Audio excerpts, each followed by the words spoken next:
اعوذ باللہ من الشیطان الرجیم بسم اللہ الرحمن الرحیم۔ ناظرین سلام علیکم۔ نہج بلاغہ سیریز کے اس ایپیسوڈ میں آپ کا استقبال ہے۔ پروردگار عالم سے دعا ہے کہ آپ جہاں کہیں بھی ہوں صحت اور سلامتی کے ساتھ ہوں۔ آئیے اس ایپیسوڈ میں آج پھر ہم مولا کائنات حضرت علیہ السلام کے وہ کلمات جو نہج بلاغہ میں ہیں اور جن کی تعداد 480 ہے، 480 ہے، ان میں سے ایک کلمے کو اور سمجھنے کی کوشش کرتے ہیں۔ حضرت علیہ السلام نے فرمایا، قال علی علیہ السلام اذا ارزل اللہ عبدا حضر علیہ العلم۔ اس کا نمبر نہج بلاغہ میں 288 ہے، 288 ہے۔ اور جتنے بھی کلمے میں بیان کر رہا ہوں یہاں پر، ان سب کو ڈسکرپشن میں 4 زبانوں میں لکھ رہا ہوں، عربی میں، اردو میں، اس کے بعد انگلش میں، پھر رومن میں۔ تو جو لوگ دیکھنا چاہتے ہیں اس کو وہ ڈسکرپشن میں جا کر اس کو دیکھ سکتے ہیں، اس کو حفظ کر سکتے ہیں، یاد کر سکتے ہیں، اور ان نورانی کلمات سے اپنے قلوب کو منور کر سکتے ہیں۔ حضرت نے فرمایا، اذا ارزل اللہ عبدا حضر علیہ العلم۔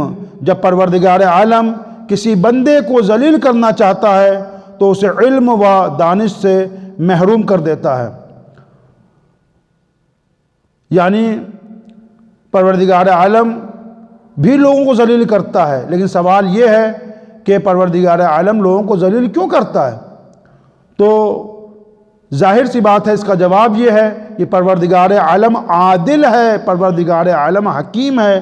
اس کا کوئی بھی فیصلہ عدالت اور اس کی حکمت سے خالی نہیں ہوتا۔ خداوند عالم جب کسی قوم کو، کسی شخص کو ذلیل کرتا ہے تو اس کو اس کے گناہ کے سبب، اس کی معصیت کے سبب، اس کی حکم خداوند عالم کی نافرمانی کی بنا کے اوپر پروردگار عالم اس کو ذلیل کرتا ہے۔ لیکن ہمارے اور خداوند متعال کے ذلیل کرنے میں فرق ہے۔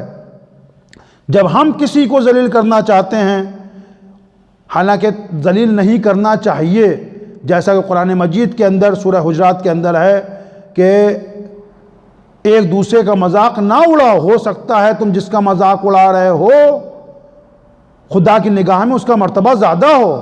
کسی کو نک نیم سے، کسی کو غلط نام سے نہ پکارو۔ یہ ساری باتیں، ساری تعلیمات قرآن نے پہلے ہی بیان کر دیں۔ لیکن جب ہم کسی کو کسی سبب سے، دشمنی کے سبب، حسد کے سبب، جلس کے سبب کسی کو ذلیل کرنا چاہتے ہیں تو ہم اس کا مذاق اڑاتے ہیں، اس کا نام بگاڑ کر پکارنا شروع کر دیتے ہیں، محلے کے اندر ایک اس کا عجیب و غریب نام رکھ دیتے ہیں اور بھونڈا مذاق کرنا شروع کر دیتے ہیں۔ لیکن پروردگار عالم ان تمام کاموں میں سے کوئی کام نہیں کرتا۔ پروردگار عالم کسی کا نام نہیں بگاڑتا، کسی سے بھونڈا مذاق نہیں کرتا، کسی کا مذاق نہیں اڑاتا۔ لیکن پروردگار عالم جب کسی کو ذلیل کرنا چاہتا ہے تو اسے علم سے دور کر دیتا ہے۔ اذا ارزل اللہ عبدا حضر علیہ علم۔ پروردگار عالم اسے علم سے دور کر دیتا ہے۔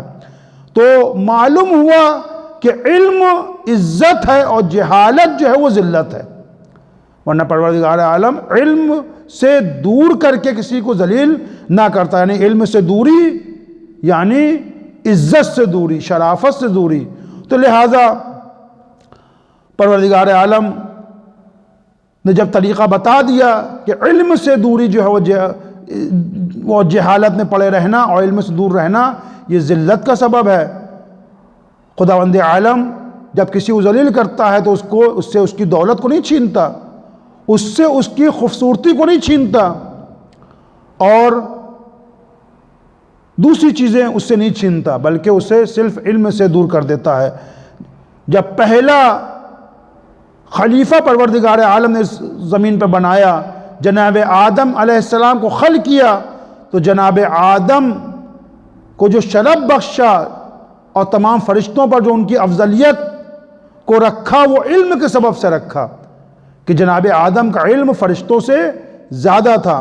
تو لہذا آج کے زمانے میں اگر ہم کو عزت چاہیے، شرافت چاہیے، وقار چاہیے، تو ہمیں علم سے جڑنا ہوگا زیادہ سے زیادہ علم حاصل کرنا ہوگا اور جہالت کے گڑھوں سے نکلنا پڑے گا، کیونکہ جتنا زیادہ ہم علم حاصل کریں گے اتنا ہی زیادہ ہماری عزت میں اضافہ ہوتا چلا جائے گا۔ اور یہ کوئی بات آج کے زمانے میں ڈھکی چھپی نہیں ہے، آج دنیا کے اندر وہی قومیں دوسروں پر حکومت کر رہی ہیں، انہی قوموں کی عزت ہے، اسی شخص کی عزت ہے جس کے پاس علم ہے، ورنہ دوسری قومیں جن کے پاس علم نہیں ہے، جو علم سے دور ہے، وہ لوگ جو علم سے دور ہیں وہ دوسروں کی خدمت گزاری اور چاپلوسی کرتے نظر آ رہے ہیں، اور وہ لوگ جن کے پاس علم ہے وہ دوسروں پر حکومت کرتے ہوئے نظر آ رہے ہیں۔ لہٰذا چونکہ ہم سب باب مدینۃ العلم کے ماننے والے ہیں، اور اہل بیت علیہ السلام کا ترہ امتیازی ہی یہی تھا کہ ان کی زندگی میں کبھی ہم کو لا ادری آئی ڈونٹ نو نہیں ملتا۔ یہاں پر صرف احکام کی بات نہیں ہو رہی ہے، دینی چیز کی بات نہیں ہو رہی ہے کہ ہم صرف دین سے جڑ جائیں، دینی علم حاصل کریں۔ جب بھی ہم منبر سے یا کسی امامے والے کے ذریعے سے علم کی بات ہوتی ہے تو ہم سمجھتے ہیں کہ وہ دنیات کی بات کر رہا ہے، وہ قرآن کی بات کر رہا ہے، لیکن یہاں پر یہ بات ہم کو ذہن نشین کر لینا چاہیے، ہمیں سمجھ لینا چاہیے کہ علم فقط علم دین نہیں ہے، بلکہ دنیاوی علم بھی اگر اللہ کی خوشنودی کے لیے حاصل کیا جائے، اللہ کی مرضی کے لیے حاصل کیا جائے، اور یہ سوچ کر حاصل کیا جائے، علم دنیا سائنس کو حاصل کیا جائے، ٹیکنالوجی کو حاصل کیا جائے، انجینئر بنا جائے، ڈاکٹر بنا جائے، کہ اس کے ذریعے سے ہم حلال روزی کمائیں گے اور اللہ کے بندوں کی مدد کریں گے، قوم کی خدمت کریں گے، تو یہی علم، چاہے وہ علم دنیا ہی کیوں نہ ہو، وہ ہمارے لیے عزت کا شرف ہے اور وہ اللہ کی خوشی کا سبب ہے۔ لیکن اس کے برخلاف اگر کوئی شخص، کوئی طالب علم، چاہے وہ مدرسے ہی میں موٹی موٹی کتابیں کیوں نہ پڑھ رہا ہو، حوزے میں جا کر علم دین ہی حاصل کیوں نہ کر رہا ہو، لیکن اس کی نیت یہ ہو کہ اس علم دین کے ذریعے سے وہ دولت کو کمائے گا، وہ دنیا کو حاصل کرے گا اور لوگوں میں عزت پائے گا، تو یہی علم دین امام خمینی کے بقول، امام خمینی رحمۃ اللہ کے بقول، یہ حجاب بن جائے گا، پردہ بن جائے گا۔